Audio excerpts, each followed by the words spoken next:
Hello all, welcome to my channel. ఈరోజు మనం 5th class ఈవీఎస్లో 5th lesson మన శరీర భాగాలు జ్ఞానేంద్రియాలు అనే లెసన్ గురించి తెలుసుకుందాం. ఇందులో శరీర భాగాలు ఫస్ట్ పాయింట్ సర్వేంద్రియానాం నయనం ప్రధానం.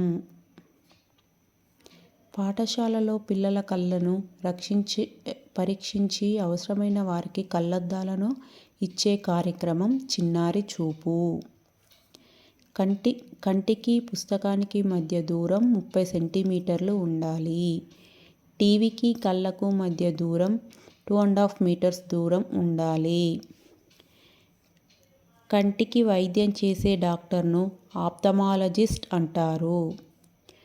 కళ్ళ ఆరోగ్యంగా ఉండడానికి క్యారెట్, పొప్పడికాయ, పాలకూర, విటమిన్ ఏ ఎక్కువగా ఉండే ఫ్రూట్స్, కూరగాయలు తినాలి.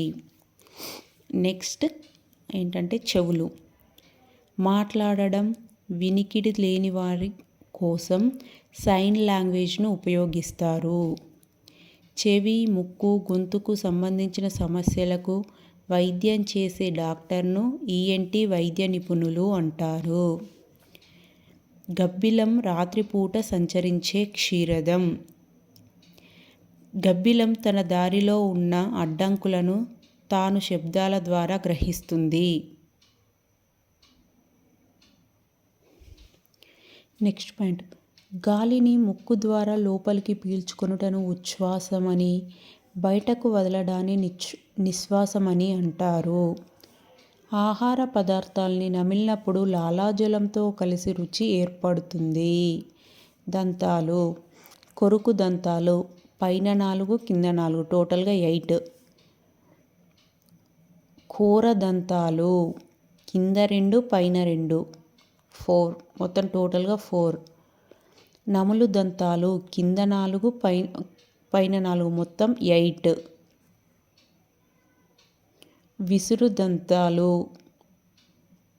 పైన 3, కింద 3. చిన్న పిల్లలకు మొదటగా వచ్చే వాటిని పాలదంతాలు అంటారు. పాలదంతాలు కొన్ని సంవత్సరాలకు ఊడిపోయి వాటి స్థానంలో కొత్తవి వస్తాయి. వీటినే శాశ్వత దంతాలు అంటారు. శాశ్వత దంతాలు ఊడిపోతే మరలా రావు. తినగా చిక్కిన ఆహారంపై సూక్ష్మజీవులు పెరిగి హాని చేసే ఆమ్లాలను ఉత్పత్తి చేస్తాయి. ఫలితంగా దంతాలకు రంధ్రాలు పడతాయి. రాను రాను దంతాలు పసుపు, నలుపు రంగులోనికి మారతాయి. చిగుళ్ళు ఉబ్బి దంతాల నొప్పి వస్తుంది. ఇటుక పొడి, బొగ్గు వలన దంతాలపై ఎనామిల్ పొర దెబ్బతింటుంది. ఎనామిల్ పాడైనట్లయితే చల్లని పదార్థాలు, మంచినీరు తీసుకున్నప్పుడు దంతాల నొప్పి పెడతాయి. దంత సంబంధ వ్యాధులకు చికిత్స చేసే డాక్టర్ను డెంటిస్ట్ అంటారు. మన శరీరంలో అతిపెద్ద అవయవం చర్మం. ఇది సుమారు 1.5 స్క్వేర్ మీటర్ వైశాల్యము, 4 కిలోల బరువు కలిగి ఉంటుంది. చర్మంకి వచ్చే వ్యాధులు దాదాపు అంటువ్యాధులే. చర్మ సంబంధ వ్యాధులకు చికిత్స చేసే డాక్టరును డెర్మటాలజిస్ట్ లేదా చర్మ వ్యాధి నిపుణులు అంటారు. ఇంతటితో 5th లెసన్ కంప్లీట్. ఇప్పుడు 6th లెసన్ మన శరీరంలోని వ్యవస్థలు. ఇందులో ఫస్ట్ ఏంటి అంటే శ్వాస వ్యవస్థ. ఇందులో ఫస్ట్ పాయింట్, శ్వాస అవయవాల ద్వారా మన శరీరం గాలిలోని ఆక్సిజన్ను గ్రహిస్తుంది. శ్వాస వ్యవస్థలో ముఖ్యంగా ముక్కు, శ్వాసనాళం, ఊపిరితిత్తులు ఉంటాయి. ముక్కు ద్వారా మనం పీల్చుకున్న గాలి శ్వాసనాళంలోనికి వెళుతుంది. శ్వాసనాళం 2గా చీలి ఊపిరితిత్తులలోకి తెరుచుకుంటుంది.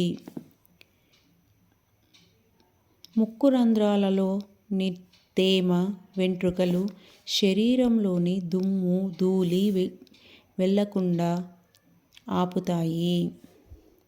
మనం పీల్చిన గాలి 2 సంచుల్లాంటి నిర్మాణాలైన ఊపిరితిత్తుల్లోకి చేరుతుంది.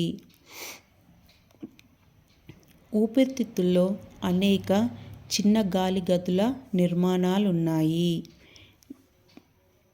చిన్న గాలి గదుల నిర్మాణాలు ఆక్సిజన్, కార్బన్ డయాక్సైడ్ల మార్పిడికి సహాయపడతాయి.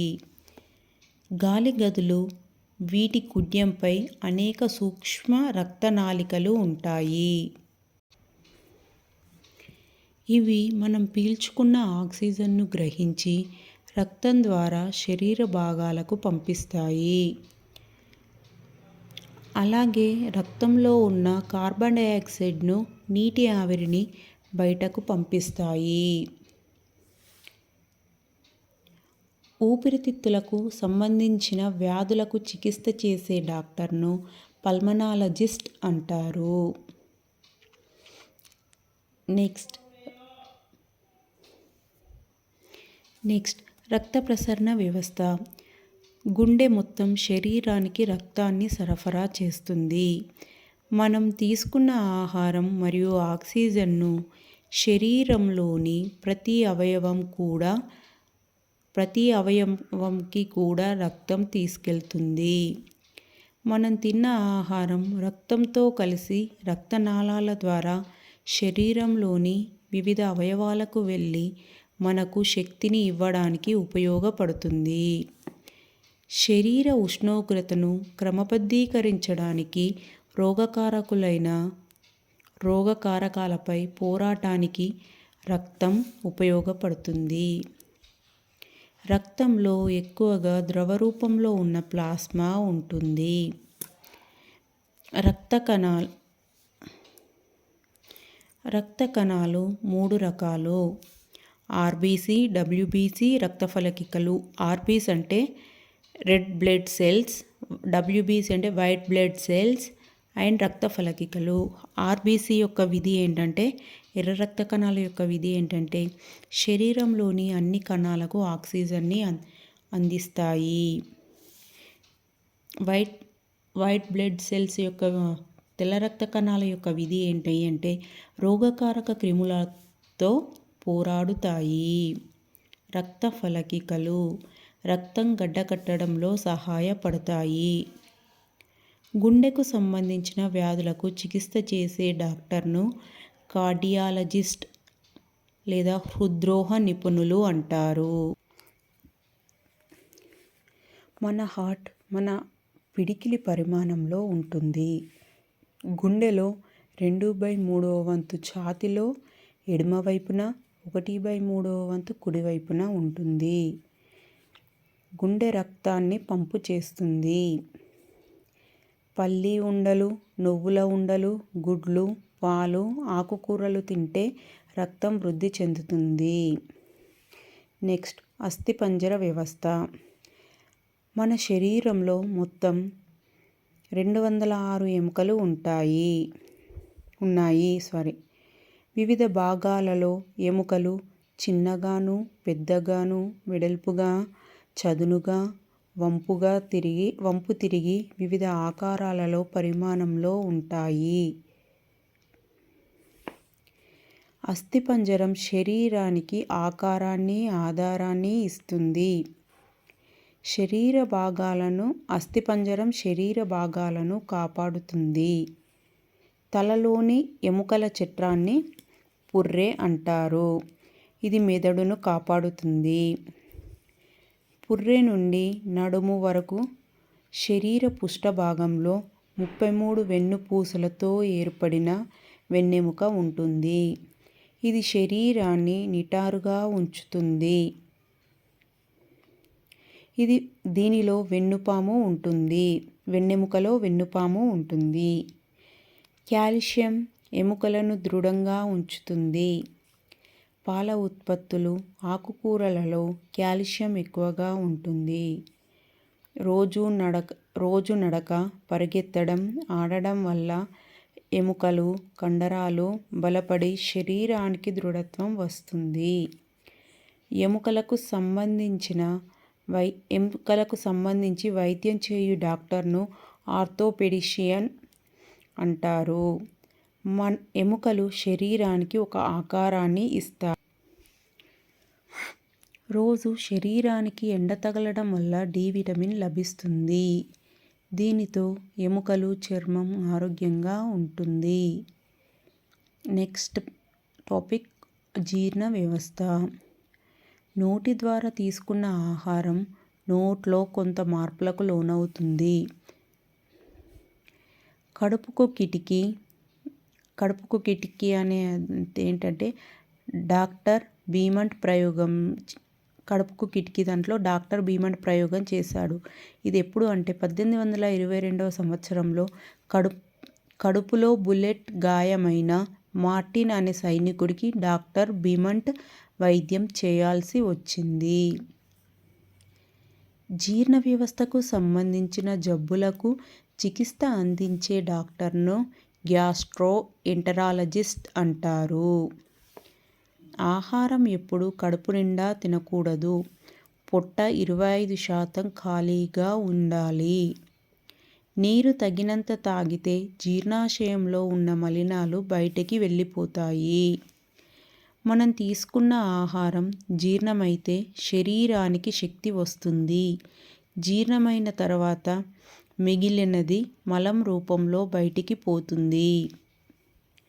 మన శరీరంలో నడుము భాగంలో వెనుక వైపున వెన్నెముకకు 2 వైపులా 2 మూత్రపిండాలు ఉంటాయి. ఇరువైపులా 2 మూత్రపిండాలు ఉంటాయి. ఇవి రక్తాన్ని వడబోసి దానిలోని మలినాలను వేరు చేస్తాయి.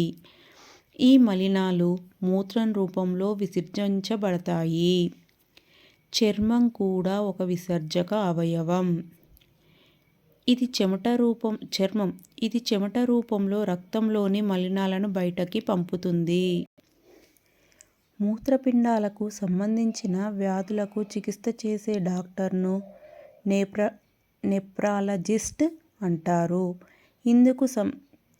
ఇందుకు సంబంధించిన శస్త్రచికిత్సలను నిర్వహించే డాక్టర్ను యూరాలజిస్ట్ అంటారు. నెక్స్ట్ నాడీ వ్యవస్థ. మన శరీరంలోని ప్రతి శరీర భాగంలో నాడులు ఉంటాయి. ఇవి జ్ఞానేంద్రియాల ద్వారా పొందిన సమాచారాన్ని మెదడుకు పంపుతాయి. మెదడు సమాచారాన్ని విశ్లేషించి అవసరమైన సూచనలను నాడుల ద్వారా తిరిగి శరీర భాగాలకు పంపుతుంది. మెదడు, నాడులకు సంబంధించిన వ్యాధులను చికిత్స చేసే డాక్టర్ను న్యూరాలజిస్ట్ అంటారు.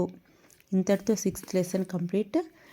ఐ హోప్ ఈ వీడియో మీకు నచ్చింది అనుకుంటున్నాను. Please subscribe, like.